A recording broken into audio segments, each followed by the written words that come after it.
Welcome back. If you're just joining us tonight, we are celebrating the EIE at 15. And we're talking about their footprints and the front lines, everything they've been able to achieve, in these 15 years. Remember, you can be a part of this conversation. We want to hear what you have to say. So you can send an SMS or WhatsApp to 0818 038 4663. Also, the phone lines around are open now. You can call on 070 2500 7749 and also on 0701 4242 Let's hear what you have to say. Now, you see, an organization's 15-year history is like a mirror, reflecting the broader challenges and the triumphs of a nation's democratic journey, basically. So, you see, for EIE, the story is one of consistent commitment, especially to the office of the citizen. The belief that every Nigerian has a role and a voice in governance.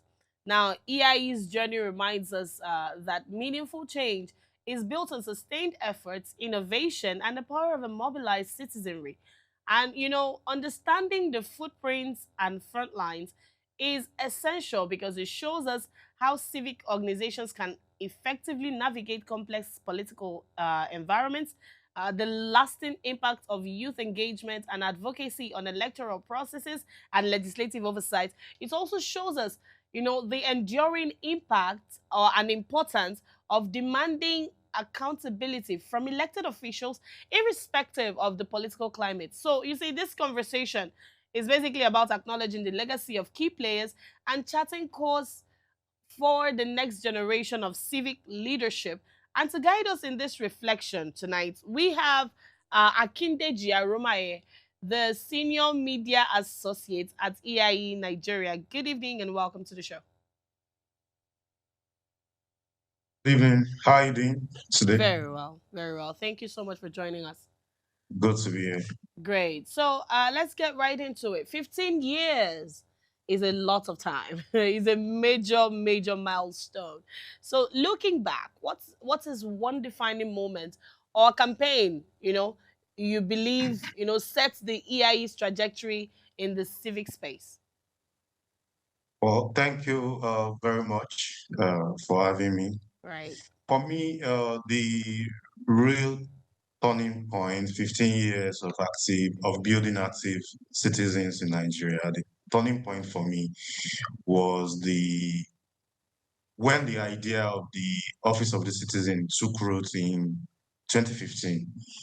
Before then, people knew EIE with protest, mobilization, street activism. That has been the brand that people has known EIE for. But then that concept gave Nigerians language for their power, as it were. It helped us move from simply reacting to issues to building a long-term culture of civic engagement. Mm. So Office of the Citizen became our anchor. And then Nigeria started saying, I am the Office of the Citizen. I occupy the highest office in the land. And everything else we've been able to do since then, from election work as our RSVP campaign, to our legislative engagement, to our local government engagement, and every other thing we've been able to do. The office of the citizen was actually what set us on the right foundation, and it really sets us apart to where we are on today. So, office of the citizen is the moment that everything changed. It wasn't just a campaign, it became Nigeria's civic identity. Mm.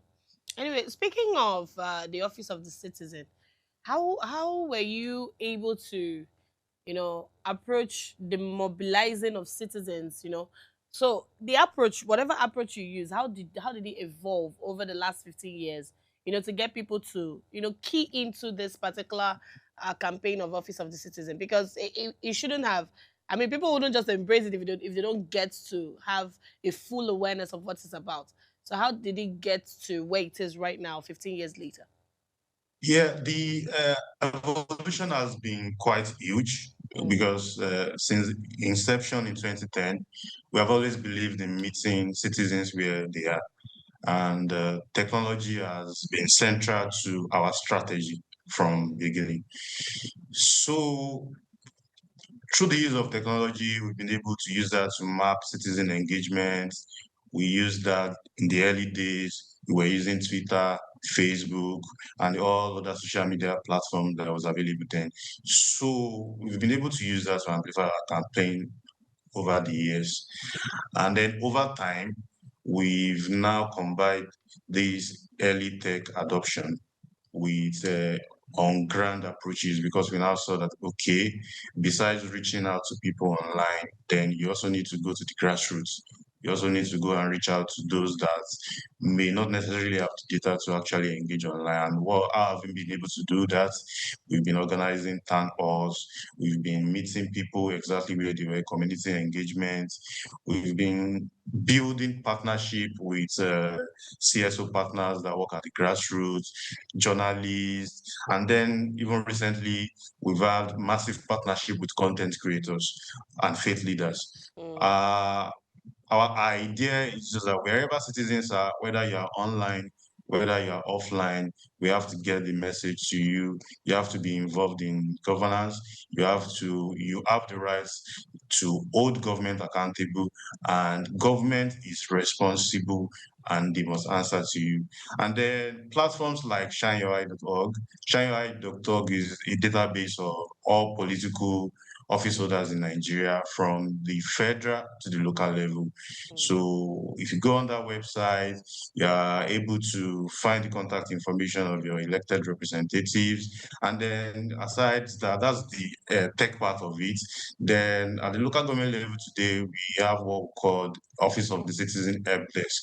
So how that works is that you, as a member of the community, and then there are any issues in your community that you need to escalate to, instead of ranting at home or just complaining, you can walk up to your local government office and then ask to speak to your help desk officer. And what that help desk has actually achieved is that it has served as a bridge. Because what usually happens before is that there's a lot of bureaucratic process that delays an ordinary citizen engaging with their local government chairman. But then now that there is local government autonomy, the local government are actually getting their funds directly for the federal government, attention and focus needs to be on that tier of government. And that has been what we have been doing. So the message has remained very consistent.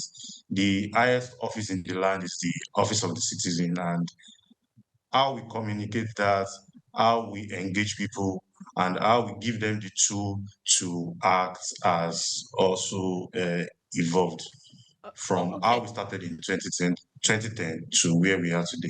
All right. So, while you were speaking, you said, "Oh, instead of staying in your house to rant, you can go to your help desk at the local government and all that." That's really impressive. But I want to ask, how effective is that? It's very easy for things like this to be infiltrated, right? You start seeing the help desk officer wanting to do the bidding of the local government instead of the citizen that he's representing, right? So, have you seen anything with that particular pattern? And also, how has it been? Are the citizens actually showing up, and at the help desk level, are they being uh are they being loyal to the people that they're supposed to serve, and not, wanting to curry favor from the local government, thereby neglecting their duties? Oh, yeah. So we've actually had quite a number of success stories. So it's a Mm, pilot project under our MyLGA program. The project is currently active in Nasarawa State, we are in Ebonyi State, we are in Osun State, and we are in Ekiti State. And in Nasarawa, for example, there is a community in Toto local government. It's a community that for years they've not had pipe-borne water. So if you want to fetch water, if you want to cook, if you want to have a bath, you have to go to the stream to go and fetch that. And then, the other health risk that is associated with that. mm, So through the establishment of this help desk office in that community of over 2,500 people, mhm, they were able to channel their complaints to the local government office in that covers the community. Then they engage the help desk officer there. Then there are some back and forth. And at the end of the day, for the first time in that community, the local government have to give them a ball. And then for those of us that stays in the urban area here, we might feel, oh, that's just a small win, it's just a ball. But for people in that community, it's actually a huge win for them. Now, instead of them to walk kilometers just to fetch water, to get water from unclean sources or start waiting for when rain fall. There's a ball in that community now that is functioning Mm, and is effective. mm, The same way, even in Nasarawa State too, there's a case that a child was kidnapped from Benue State and was brought to Nasarawa State.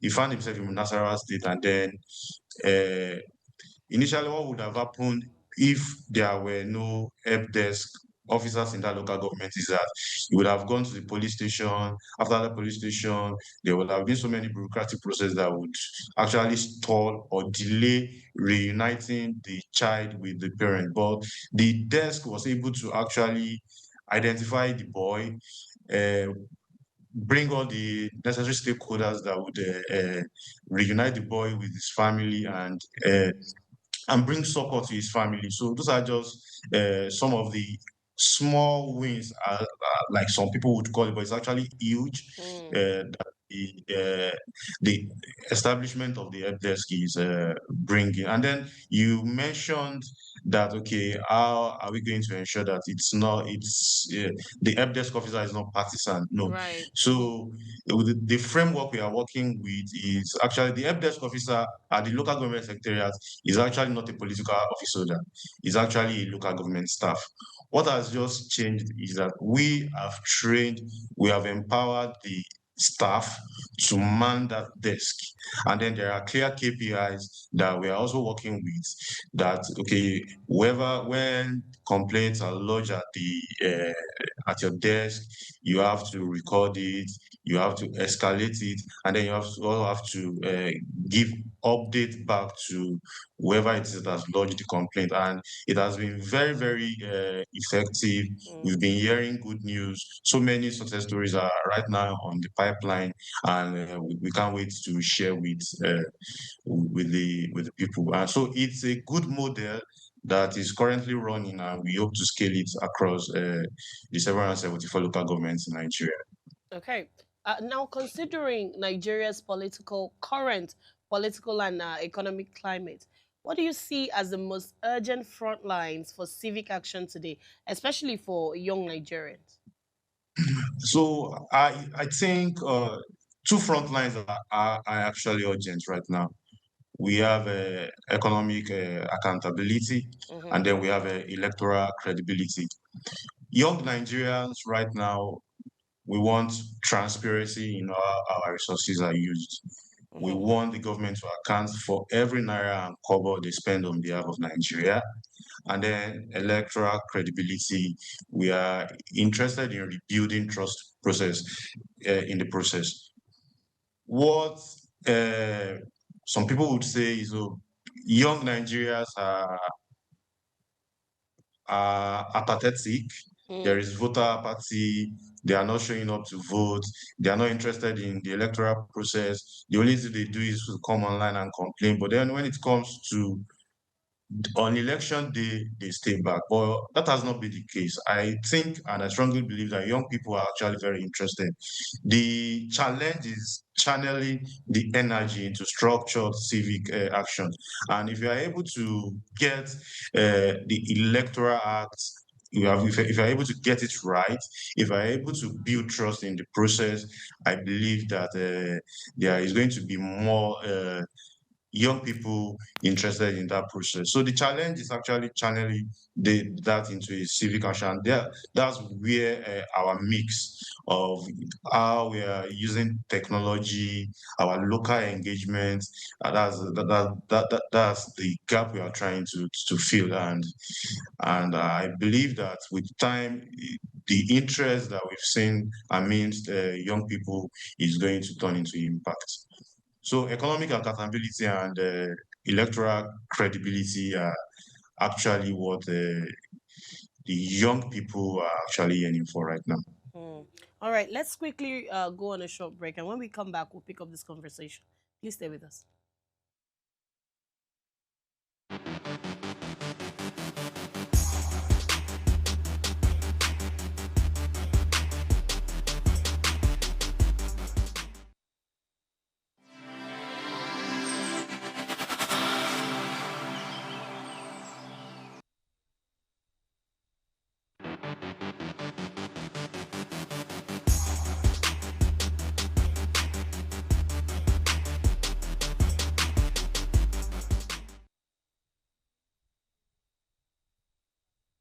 You're welcome back. If you're just joining us, we are talking about EIE at 15, and we're talking about frontlines and achievements and the journey so far. And I have a representative here with me as we engage in these conversations.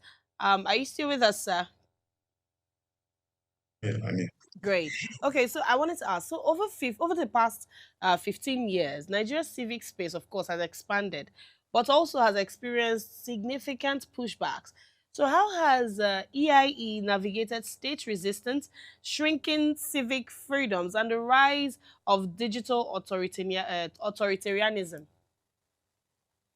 yeah. So here in Nigeria, we've actually been a victim of attacks from Mm, the government. We've had instances where our bank accounts were blocked. We've mm. had instances where, at the time, the government Can, even can tried you can to. you share with us an example of when your bank account was blocked? Yeah, that was during the NSAS protest Okay. and the aftermath of the Lekki massacre. And then government were rounding up people they call main actors during the protests. Okay. And then our bank account alongside other frontline actors during the protest was actually locked. So it's part of uh, how the government actually tried to suppress the civic space. And how have we been able to resist that? Because our mission is actually very clear. Right. We know what we are up against. We know how they would want to come at us, but then our resolve is actually very strong. Mm, We are not going to give up. We believe that Nigeria is worth fighting for. mm, And what the government wants is just to put fear into our minds. They don't want us to speak up. And by the time you give in to that, to that suppression, that means the government has won. So we are not going to give up. It's not been easy, but then we believe that Nigeria is worth fighting for, and we're going to get it right one day. But mm, then before we can do that, our message has been to young Nigerians: we just need to get involved. We need to engage our government. If you speak up, if I speak up, government cannot shut us down. So mm. government is banking on suppressing our voices, but then if we don't relent, we are definitely going to come up. Right. Great work you people are doing. But beyond elections, EIE has done significant work around, legislative accountability. So what practical steps can citizens take to effectively track and influence their representatives? Yeah, so information is the starting point. Mm-hmm. You can't hold someone accountable if you don't even know who they are. You can't Mm, hold the government accountable if you don't understand the process, if you don't understand the government. So that's one of the reasons why we built shineui.org. Shineui.org is a platform where you can see everything your elected representative is doing. So if you go to www.shineui.org, you can find the contact details of your local government chairman, of your state House of Assembly members, of your councillors, down to the National Assembly members. And then very soon, we're also going to be able, on that website, you're going to be able to see how those that you have elected to work for you, those that you have elected to serve you, you are going to be able to find their contact details. You're going to be able to see how they vote, during plenary. You're Mm, going to be able to even see their attendance. Okay, you've elected someone to the National Assembly in Abuja. Is the person even attending plenary? mm, What are the motions or the bills the person is contributing to on the floor of the house? So mm, you're going to be able to see that through that platform. But then beyond information, yeah, engagement is also very critical. mm, You have to ask questions as a citizen. You also have to attend town halls. So yeah, everything doesn't have to end online. You have to mm-hmm, actually get involved. Uh, your National Assembly member has a constituency office. There's a routine engagement that your National Assembly member is supposed to do at the senatorial level or at the constituency level. You have to also find that and also go and attend, engage him. mm, So when citizens show up consistently, yeah, both digitally and in person, the behavior of those that we have elected is going to change. So mm. engagement is very key. Right. So, advocacy organizations, often struggle with donor dependency and internal sustainability. So, can you walk us through EIE sustainability model and how you've, managed to maintain a non-partisanship across multiple election cycles? Yeah, so yeah, currently funding has been a challenge Mm, globally. Everybody is aware of that. But then we've been gracious with what we call EIE enablers. So these are just Nigerians that believe that Nigeria is worth fighting for, and they are supporting us. So we have an enablers group, those that commit to donate to here in Nigeria, either monthly, either annually, mm, either one-off. So that has been how we've been able to stay afloat despite the funding challenges that is happening globally. mm. So And now we are we looking are at, okay, go ahead, finish your thoughts. and we are appealing to Nigerians who believes in what we do, who believes that this country has potentials to come on and join our enablers network, support good work. We believe that we're going to get it right. So we can't give up on Nigeria. Help is not going to come from anywhere. Mm-hmm. We are going to have to help ourselves. Right.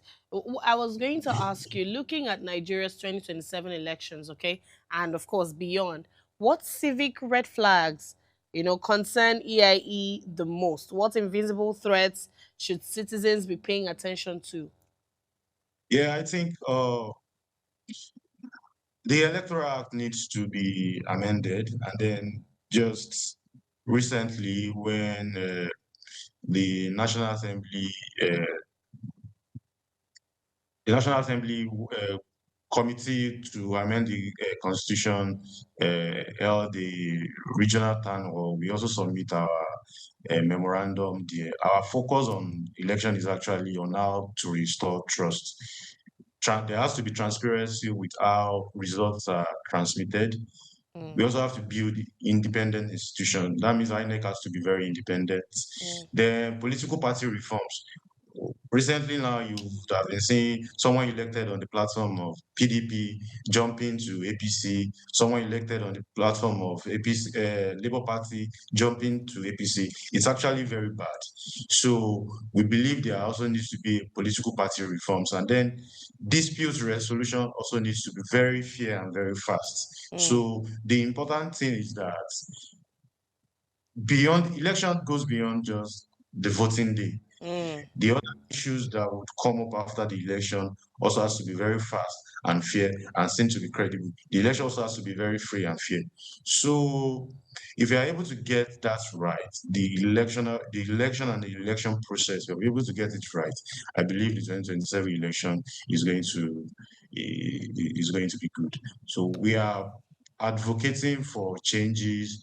We are putting pressures on the National Assembly members. And we invite Nigerians to be very vigilant. We also need to just lend our voices to all these advocacies so that 2027 election will not just be a waste of time and citizens will actually believe in the sanctity of the electoral process. So, still speaking about the electoral process, of course, Nigeria's youth population is an asset, right? Yes. But it's also a responsibility. So, what specific innovations are you planning to adopt to deepen youth political participation in the next decade? So, well, looking ahead forward, uh, it's really exciting. We believe the future is very bright. So we Mm, are focused on three main areas. We are expanding our reach at the state level. We are strengthening engagement at the local government level, and then we are also deepening civic education for Nigerians. So mm, what that means is that we are giving citizens the tools and knowledge to engage decision makers where it matters most. For 2027 elections, we are working on tools that citizens would actually be able to monitor the election and report election results as they are uploading it on iRev. It's part of the tools that we are developing, and we are hoping to scale even during the off-cycle elections before mm. 2027 election. So we're also committed to innovating digitally and train the next generation of civic leaders, because an informed Nigerian cannot get it wrong. So we need Mm. to actually be informed as a citizen, know your rights and responsibilities, so that you can be able to challenge government and government to account. So sustainable change is built on people and systems. So we are working on creating that systems that is independent and can hold government to account. So, speaking on emerging civic organizations, right? What lessons have you learned in 15 years that you would offer these emerging civic organizations about resilience and non-partisanship? Because it's very easy for civic organizations to slip into that partisanship path, right? Especially to be able to stay afloat and get funding and all of that. So, what can you offer them as lessons to help them stay on their course and not be, swayed by benefits they can get from partisanship? Okay. For emerging civic organization, I would like to tell them that consistency matters Mm, more than one single campaign. So you need to anchor your work on your values, not the moments. mm, Then trust is your strongest currency. People would know if you are genuine or not. They are going mm, to know. So you have to make sure you are trustworthy, you are who you say you are. And then credibility is also built over time. So you have to show evidence of your work. So just keep doing the work. The recognition may not come now, but just keep doing the good work. If you don't relent, the recognition, the fame, and the rest would come. Then finally, for emerging civic organization, you should also not be partisan, be non-partisan, but not neutral. Be non-partisan, but mm, not neutral. What that means is that you need to take clear position on issues, mm, not on parties or personalities. So let your criticism be constructive. Do not malign people's reputation. Stay on issues. So mm, that clarity would actually uh, build, it would actually protect your credibility, and it would help you keep your focus. So anchor your work on values, trust is your strongest currency, and then be non-partisan but not neutral. Those are mm. the three advice I would give to emerging civic organizations. Amazing, amazing. Just before we wrap up, right? 50 years is a milestone, like I earlier said. So, and I'm very sure and very curious of what you people have in store for the next, decade, next chapter of EIE. So, can you please walk us through it, at least even if it's a snippet, right? What the next chapter of your work look like, and also what initiatives, what new initiatives and strategic goals you're preparing for. So next chapter for us is building informed, active citizens. Mm, So we are going to be doing more of civic education okay. for young Nigerians. If you speak to an average Nigerian today, most of them do not understand the workings of the government, and it's a gap. that is really unfortunate, and we are working to actually build that. Then at the same level, there has been so much focus on the federal government, and people are not actually asking questions of what's happening at the subnational level. So we are also going to be focusing on that. So civic education and building from the subnational level. Those are going to be some of the things we are going to be focusing on for the next decade. All right. Thank you so much. That's all we have for you Very tonight. much. Thank you for your time, and we do hope we'll commend your good work, of course, and we do hope to hear more good news from your end. Have a good evening, Thank you sir. very much. All right. And you too. So, the EIE Nigeria's 15th anniversary is a powerful testament to the impact of persistent and principled advocacy. I mean, we've had this conversation with them and you heard them, and it's really commendable if you ask me. So, their footprints are visible across our democracy, from the electoral processes to the halls of the legislature, for the office of the citizen. That's actually the one I'm very impressed about. The office of the citizen. This conversation is a reminder that the work of nation building requires long term commitment.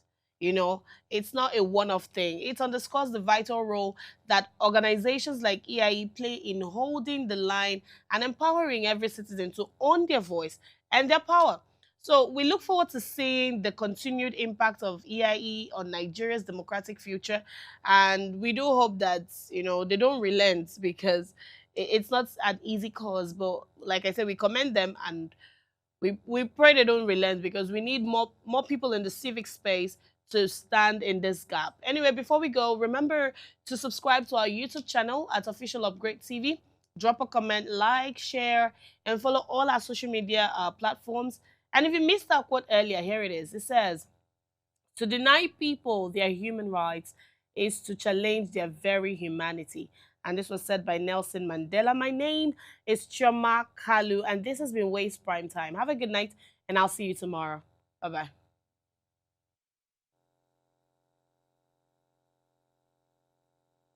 Growing youthful population, and with little or no meaningful engagement, leaves a ticking time bomb on our hands. We are a blessed continent with great wealth, both in people and material. Our focus on ways remains driving conversations that affects us all. Topics in the news, social concerns, politics, leadership, governance, empowerment, resource management, conflict management, finance, SME sustainability, technological innovation, food security, health, education, brain drain, our well-being, citizenship, and much more. Our goal is to continuously drive these conversations, keep them burning at the table to effect a positive change, both for our nation and continent. Ways, what are you saying, has a secret ingredient that completes the conversation every single episode, and that ingredient is you. Our past conversations shaped our yesterday. To shape our tomorrow, we must keep talking. So, I want to hear you. Be a part of our live conversations Mondays through Fridays. And let's all have our say.